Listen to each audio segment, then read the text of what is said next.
జబర్దస్త్ షోకి జడ్జిగా re entry ఇవ్వనున్న Nagababu గారు.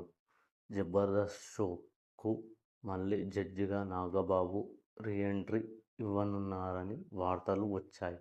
ఆయన గతంలో ఈ షోలో జడ్జిగా పనిచేసి తన సరదా వ్యాఖ్యలు, స్పష్టమైన అభిప్రాయాలతో ప్రేక్షకులను ఆకట్టుకున్నారు. కొంతకాలం వ్యక్తిగత మరియు ఇతర కారణాల వల్ల షో నుంచి దూరం అయ్యారు. ఇప్పుడు మళ్ళీ తిరిగి రావడం వల్ల షోకు కొత్త ఉత్సాహం వస్తుందని ప్రేక్షకులు కూడా ఆనందంగా ఎదురు చూస్తున్నారని చెప్పవచ్చు.